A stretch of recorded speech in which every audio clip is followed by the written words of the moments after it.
about 10-11 years ago, for the Air Force to meet most of its aerospace requirements domestically, HAL was the only option. Majorly the Air Force would depend upon HAL. Now you are getting more and more options even in the private sector. More players are coming in. Now, how has Make in India for you as a user, I'm talking about the Air Force and all three services, changed things for you, how the forces did their business, and how has HAL been affected, sir, by this? Because we remember those nomination days where you would get nominated for projects. Now you have to compete with private sector for projects. How has the situation changed for you in the last 11 years, sir? So to start with, HAL has been serving Indian Air Force for last about 60 years. It was in Kanpur earlier, then shifted to Bangalore. They made close to about 800 plus MiG-21s and large number of MiG-23s and MiG-27s. They made 280, close to 280 Su-30s, their engines. So Air Force and HAL has been very closely related for very long time. So during the time we realized that the capacity of HAL is now full. They cannot grow any further. Otherwise it will become too big a company. So that time government took a decision to change the model and this bring out Buy Global Make in India model, where under that we did that C295 case, and that case has gone to private sector. So the first aircraft out of that is supposed to come out next year, September, October, that period. And only after that we will be able to truly assess, because HAL I am seeing for last 60 years, but this model, though we have got the aircraft initially, which are working fine, but they are direct supply aircraft. The Make in India aircraft will come to us after some time. So at platform level, we had no option other than HAL, and HAL has served us well, though in fits and start, but they have served us well, and we have full faith in them, because full LCA order is there, LCH order we have given it to them, and now they are also participating in tender of 2-3 other big cases as a DPSU. So hopefully the situation will improve further. Would you like to?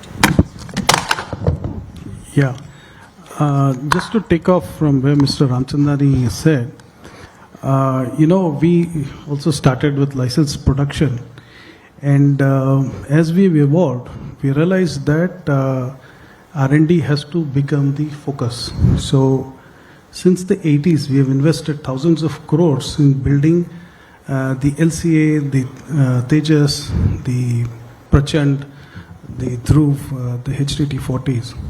So if you look at today HAL's products, all the products are designed within the country, either the LCA in collaboration with ADA, and helicopters by HAL and other partners, the HTT-40 by us. So I think this is an evolution every industry will have to take that path, that you start off at a licensed manufacturing level, and as you evolve, you invest more and more in R&D. And then today what you see, the range of products that we have, it's about 40 years of R&D investment. So it looks like we make a Prachand today or a ALH or a HTT-40. It's 40 years. HAL is an 85-year-old company. We built our first aircraft in the 50s. We did the Marutis, the 70s. And it more post a 1980, I think we have put more money into R&D. So I think this is the transformation that has happened within HAL. And to take your point, now that the government also has liberalized and made it a level playing field, and the DAP clearly puts IDDM as the first preferred option. And we get into it because we have invested and built this product. So we get Prachand because it's a fully IDDM product, right? So I think this is the way forward that we have to compete. Every industry will have to do to progress the Atmanirbhar Bharata. So today R&D has become the central to the whole organization. It was earlier manufacturing, today R&D is central. And we are investing over the next decade. We would be putting in more than 18,000 crores into our R&D in products. We spend 8 to 9% of our revenue on R&D, which is on par with any other company in the world. So the government has done two things. One is they've liberalized, made it a level playing field, removed the nomination. But at the same time, they've said IDDM is the number one. I think that is the biggest game changer. That if you put in money, build your products, design your products and build it, then you're preferred. So I think that is the transformation that we have done.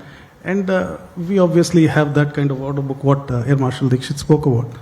So I think every industry, whichever sector of this defense that we talk about, I think it will have to transition from license manufacture to So, own design.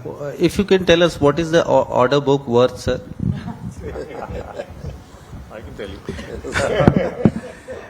Yeah, today the order book is upwards of 2 lakh crores. And you will see that every single product is homegrown, right? Whatever we are going to make, except the 15 Su-30s, which is an order, the balance orders are the Prachand, the Tejas, the HTT-40s, the UHM, which is under development, will come out, which is a utility helicopter maritime.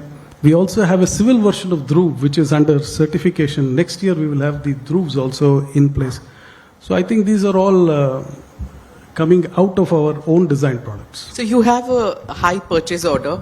Now we want to see the delivery, right? We as journalists are constantly told talk truth to power and things. And it was a candid moment to hear CDS, who said, be truthful, patriotic, and deliver on time. So he warned against these exaggerated claims on indigenization and delayed product delivery. So obviously now that I have both of you, HAL as well as L&T, I'm going to ask you about that. But before that, I'll ask the Defense Secretary. Sir, could you tell us about how delayed orders, delayed supply, how is that impacting on our national security? And related question, I'm sorry I'm going topic by topic, jaldi, then I'll hand over to Ajit. On the Kaveri engine project, the stalled project, when can we expect the indigenous aero engine with homegrown technology, part of Atmanirbhar? So let me talk about the engine first, since that is something that even the Prime Minister mentioned in his Independence Day address.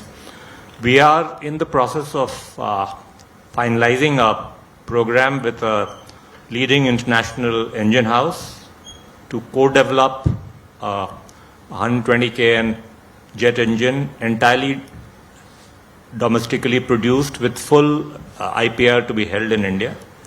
That is hopefully going to go to the top levels in government soon. It's a DRDO proposal, but of course we are all part of that exercise. So that will happen, but that will take about 10, 12 years to, about 8 years to prototypes and another few years thereafter for certification, etc. So that process is underway through through the various government processes, given the huge amounts involved. On Kaveri, I think the decision that DRDO has made is that since they have not been able to achieve the requisite thrust to weight ratio, they will use it for their UCAV program. Hopefully that will enable them to license that technology to private sector partners who participate in some of our UCAV tenders, one of which is out right now, which is for the male category drones. A mind-boggling number of 24 Indian companies with various partners have bid for that tender. I cannot believe, frankly, that all of them have that kind of capacity to make full-fledged aircraft, albeit unmanned within the country. But yes, there is a very robust response, and we hope that we'll get very credible, at least two companies or two consortia building those 87 male category drones in India, and thereby creating this larger ecosystem of sophisticated drones. Have I answered all your questions? Was there something else? What the CDS spoke. Oh yeah, the delay part. Yeah, so I don't want to. When I talk to HAL. I will obviously, go after them about the delays, but in a more sort of open forum, let me say that the delays are not only by domestic manufacturers. You've seen the S400s getting delayed because of the conflicts.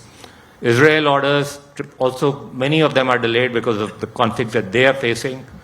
There are supply chain issues which have affected them in the context of the General Electric engines that they've been having to wait for. So yes, all of it is not solely attributable to our indigenous manufacturers, but yes, I mean, there is a tendency to overpromise and underdeliver, and we will need to start cracking down much more, apply LD clauses much more, and in the current round of emergency purchases that we are doing, we've actually taken a very tough stand that any case where delivery is not done within 1 year will all be foreclosed, and I intend to sort of ensure that that is done. So irrespective of who it is, which company, which country, we will foreclose every contract after 1 year.